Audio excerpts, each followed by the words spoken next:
ये तार साहब जरा इस पे कमेंट करें कि G7 ने हर मुल्क को ग्लोबल साउथ से बुलाया है। एक तो उन्होंने पाकिस्तान को तो मुंह ही नहीं लगाया, उन्होंने कीनिया को भी बुलाया। शायद हम उन मुल्कों को कुछ समझते ना हो तार साहब, उन्होंने उनको भी बुला लिया एज ए ऑब्जर्वर। शायद हम चाइना ब्लॉक में चले गए हैं इस वजह से तार साहब। और दूसरा बताएं कि नरेंद्र मोदी को बताया ये जा रहा है, कहा ये जा रहा है कि ग्लोबल साउथ के लीडर के तौर पे वो इनवाइट कर रहे हैं, क्योंकि उनको पता है कि ये यूरोपियंस एंड अमेरिकन अब अफ्रीका में उस तरह इन्वेस्टमेंट नहीं कर रहे, तो इंडिया का जो डिप्लोमेटिक एंड पॉलिटिकल कैपिटल है उससे फायदा उठाया जाए। चीमा साहब, G7 पे मैं बात करना चाहूंगा। पहले तो करेक्शन करना चाहूंगा कि पाकिस्तान किस ब्लॉक में है। पाकिस्तान उसी ब्लॉक में जहां था, और उस ब्लॉक का नाम है डॉलर ब्लॉक। जहां से पैसे मिल जाए हम उस ब्लॉक में होते हैं। इसमें हमारा चाइना के साथ कोई रिश्तेदारी नहीं। आपको पता होना चाहिए कि हमारे मुर्शिद पाक ने बिल्कुल सील कर दिया था, सीपैक को बंद कर दिया था, प्लेट में रख के हर चीज अमेरिका को दी थी। तो हमारा ब्लॉक डॉलर ब्लॉक है, हमारा कोई ब्लॉक दूसरा नहीं है। एक तो ये तस्वीर है, और बाकी ये बात ठीक है। इस वक्त हम दोनों साइडों पे जा रहे हैं। चाइना गए हैं प्राइम मिनिस्टर साहब कि शायद वहां से कोई अच्छी बिड आ जाए। अब बिडिंग हो रही है आजकल, क्योंकि जब से भारत के अमेरिका के साथ रिलेशनशिप थोड़े खराब हुए हैं, हम बिडिंग करा रहे हैं। चाइना अच्छे पैसे दे देगा तो वहां चले जाएंगे, IMF अच्छे पैसे दे देगा तो उनके साथ चले जाएंगे, हमें क्या फर्क पड़ता है। तो इस वजह से उन्होंने दर हकीकत डॉलर ब्लॉक के लोगों को शायद फासले पर रखा। यही शायद वजह है कि G7 ने हमें नहीं बुलाया। मोदी साहब को आउटरीच समिट के लिए बुलाया गया है। बाइलैटरल कल तक उनकी 3 मुलाकातें हुई थी। ऋषि सुनक के साथ मुलाकात थी, मैक्रोन के साथ मुलाकात थी, और ज़ेलेंस्की से भी मिले थे।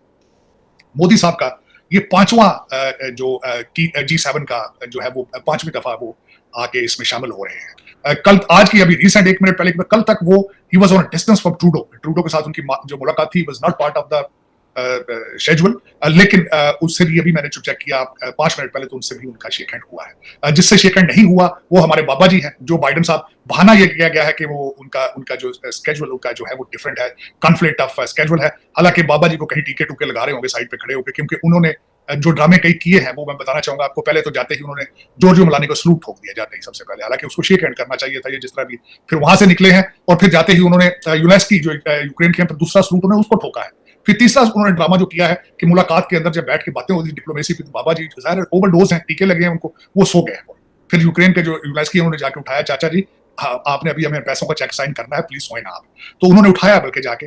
फिर अगला जो ड्रामा उन्होंने ये किया कि सारे जो G7 के 5-6 लोग जो ऊपर से छलांगे मार के लोग आ रहे थे झंडों के साथ, वो सारे एक साइड पे खड़े थे। बाबा जी को पता नहीं पेशाब आ गए क्या, वो साइड पे खेतों की तरफ चलना शुरू हो गए। तो वो एक खातून जो मेरा जॉर्जियो मेलोनी थी, उन्होंने कहा चाचा जी आप इधर आ जाए प्लीज, आप कहाँ जा रहे हैं, आगे कुत्ते बंधे हुए। लेकिन ये कि अमेरिका को पता है इस वक्त कि बाबा जी जो है उनको उठा के ले जाया जाता है, तो पकड़ के ले जाया जाता है वापस। हुकूमत इस वक्त ओबामा साहब चला रहे हैं पिछले 12 साल से। लेकिन चीमा साहब, आप पाकिस्तान की बात की है आज, जो 2-4 चीजें G7 के हवाले से, G7 के टक्कर की जो बातें हैं वो यही हैं कि एक नए चट्टा साहब आ गए हैं। जो मैंने आपको कहा था कि आपके कंट्री के अंदर चट्टा इज अ वेरी स्ट्रॉन्ग, जटों की सब कास्ट है वेरी स्ट्रॉन्ग। फरासत चट्टा साहब हैं, उन्होंने वादा माफ गुआ बन गए हैं अपने जो मुन सलाई के खिलाफ, और उनके खिलाफ जो आज उन्होंने रेड वारंट इशू कर दिया गया है इंटरपोल का। लेकिन उसके पीछे 1 अरब रुपया, फरासत चट्टा साहब हैं, उन्होंने कहा मैंने 1 अरब रुपया इनके अकाउंट में जमा कराया, 1 अरब रुपया। और जो मनी हैंडलर था उसका नाम और उसका शनाख्ती कार्ड भी दे दिया है। लेकिन मैं ये आपको आज बावर कराऊंगा कि इसका होगा कुछ नहीं। आपको बार बार इशारे आते हैं, ऊपर से इशारे आते हैं, नीचे से इशारे आते हैं। दुख वाली बात है कि इसका होगा कुछ नहीं। 1 अरब रुपया फरासत चट्टा एक बंदा उनका है, जो मुझे मेरी इंफॉर्मेशन के हिसाब से वादा माफ गुआ बना। उन्होंने अपना बयान रिकॉर्ड करा दिया। कुछ नहीं होगा इसका, क्योंकि आप तबाह होना चाहते हैं। तबाही आपका मुकद्दर बन चुकी है, और आप बिल्कुल बचने की कोशिश कर रही है। आपके पास जितने केसेस हों कल, बल्कि एक और सबसे बड़ी बात जो मैं G7 के हवाले से इसके टक्कर की बात बताना चाहूंगा। आपके कल फाइनेंस मिनिस्टर साहब बैठे थे, और डान के एक जर्नलिस्ट ने उसको उठ के जो क्वेश्चन किया है आपके सिस्टम के मुंह पे, उन्होंने थप्पड़ों की बारिश की। उन्होंने कहा आपने एक 45,000 बंदा जिसकी तनख्वाह है और उसका सिम कार्ड आपने बंद कर दिया है, और आपके पास दुबई की लिस्टें आ चुकी हैं जर्नलों की और जजों की और सबकी, और मोहसिन नकवी साहब का नाम दिया उन्होंने किन की प्रॉपर्टियां हैं, और आपको शटअप कार्ड भी दे दी गई कि आपने इनको नीचे नंगा कर दिया सिस्टम उन्होंने कैमरों के ऊपर। वायरल हो चुकी सारा कुछ। आपको फिर G7 क्यों बुलाया? Do you deserve to come to G7 in circumstances में? और आपका जो फेडरल मिनिस्टर आपने बाहर से वो फाइनेंस मिनिस्टर इंपोर्ट किया है, अल्टीमेटली वो तो कैरी ऑन बैग के साथ आया है, उसके पास कहां से जवाब आएगा? उसके पास कोई जवाब नहीं।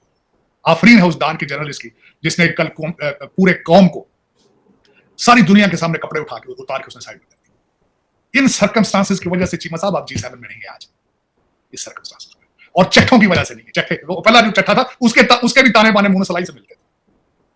आज भी फरासत चट्टा है जो आपका दोबारा वादा माफ हुआ। तो ये इसका जवाब है। और मुझे पता है जो हमारी ये आज नई चीजें नहीं, 76 साल से ये चट्टस्तान आपने बना दिया है। आज मुर्शद पाक ने बयान दिया है, एक तो अपने बयान से वो मुकर गए, उन्होंने कहा हमने तो चीमा साहब उन्होंने स्टेटमेंट दी है खासा में, उन्होंने कहा हमने तो करनी नहीं थी किसी से बातचीत, उन्होंने कहा और दूसरा वो पठान बाबा साडा है वो अपनी मर्जी कर ले जितना गल करनी। आज जो उन्होंने खासकर बात की है, जो चीमा साहब एक दूसरा तमाचा है आपकी जुडिशरी के मुंह पर, उन्होंने कहा पीटीआई के जजों को कहते हैं एक निशाना बनाया जाए। पीटीआई के जज अलग है, नून लीग के अलग है, पीपल्स पार्टी के जज अलग है, ये जुडिशरी के हालात। उन्होंने कहा मैं सलाम पेश करता हूं पीटीआई के जजों को। वाह वाह, ये एक्सप्रेस की न्यूज है आज। उनका पीटीआई के जजों को सलाम है, उनके 6 जज उनको सलाम और सरगोदे वाला जज जो है अब्बास उसको सलाम, बाकी सब उनका सब लड़े दे मार। ये आपकी पोजीशन है चीमा साहब। दर हकीकत अपने आप को इस काबिल करें कि G7 आपको इनविटेशन भेजे। You are not there, you don't want to be there. आप डॉलर ब्लॉक में थे, डॉलर ब्लॉक में रहेंगे, आपका कोई मुस्तकबिल मौजूद नहीं, कोई मौजूद नहीं। आप दुनिया के, मैं हैरान हूं अभी तक आप दुनिया के नक्शे पर कायम किस तरह है। मैं आप पूरी कोशिश कर रहे हैं 76 साल से कि किसी तरीके से खत्म हो जाए सारा कुछ, 76 साल से कोशिश कर रहे हैं, लेकिन ये हो नहीं रहा है, पता नहीं क्यों नहीं हो रहा है। दर हकीकत मेरी नजर में तो, मैं हैसियत स्टूडेंट ऑफ पॉलिटिकल साइंस, मैं तो बिल्कुल आपसे नहीं एग्री, किसी से एग्री करता कि you are a state, you are a country. मेरे ख्याल में ना बॉर्डर है, ना करेंसी है, ना फेडरेशन है। According to the political science definition you are not state anymore. लेकिन आप अभी तक नक्शे पे मौजूद हैं। नक्शे पे सोमालिया भी है, अफगानिस्तान भी है, जिबूती भी है, और भी है सारा कुछ। कीनिया भी चला गया G7 में। तो फिर आपको मैंने जवाब देना था ये चीमा साहब कि why you are not in G7, and I think I have successfully represented my case. आपको मैं बताता चलूं कि स्विट्जरलैंड जो है वो यूक्रेन के ऊपर एक समिट होस्ट कर रहा है अभी 15 और 16 जून को। अब तार साहब इंपॉर्टेंट चीज ये है कि पाकिस्तान कहता है जी हम तो न्यूट्रल हैं, हम उस समिट में नहीं जाएंगे। पाकिस्तान ने आज अनाउंसमेंट कर दिया है। मेरा ख्याल है नरेंद्र मोदी तो जा रहे हैं, मोदी साहब के रशिया से अच्छे ताल्लुकात हैं, ना हमारे अमेरिका से ताल्लुकात अच्छे हैं, ना रशिया से अच्छे हैं, हमारे हम किस चीज के न्यूट्रल हैं?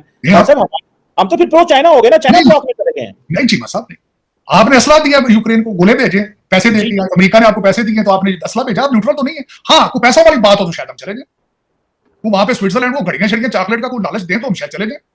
हम वहां ऐसी जगह नहीं जाते जहां से पैसे या कुछ चीजें ना मिले।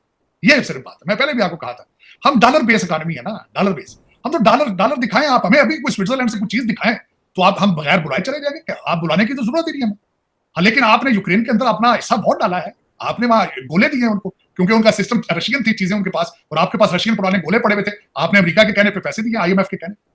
आप किस तरह न्यूट्रल है?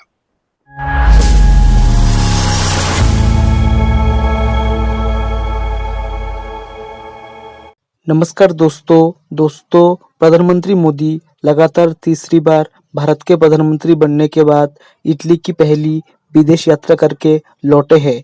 G7 शिखर सम्मेलन में प्रधानमंत्री मोदी को बतौर विशेष अतिथि बुलाए जाने को लेकर अब पाकिस्तान में चर्चा तेज हो गई है। दरअसल पीएम मोदी तीसरी बार भारत की सत्ता में आने के बाद G7 शिखर सम्मेलन में भाग लेने के लिए 14 जून को इटली पहुंचे थे। भारत G7 देशों का सदस्य नहीं है, इसके बावजूद भारत को इस कार्यक्रम में बुलाया गया था।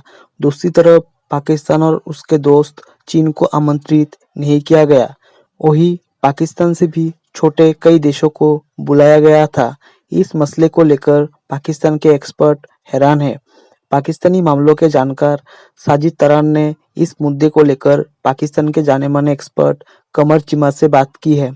कमर चीमा ने इस दौरान वैश्विक स्तर पर भारत की उभरती ताकत का जिक्र करते हुए सवाल किया कि हम इस समय चीन के ब्लॉक में हैं, इस वजह से शायद पाकिस्तान को नहीं बुलाया गया। इसका जवाब देते हुए साजिद तरान ने कहा कि पाकिस्तान हमेशा से अपने ब्लॉक में है, जिसका नाम है डॉलर ब्लॉक।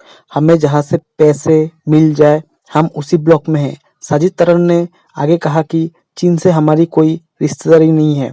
इमरान खान ने चीन के CPEC प्रोजेक्ट को लगभग खत्म कर दिया था। ऐसे में हमारा कोई ब्लॉक है ये कहना उचित नहीं है। उन्होंने कहा कि इटली की प्रधानमंत्री जॉर्जिया मेलोनी G7 समिट में हीरो बनकर उभरी है। दोस्तों, प्रधानमंत्री मोदी को G7 समिट में बुलाए जाने पर पाकिस्तानी मीडिया को जलन हो रही है।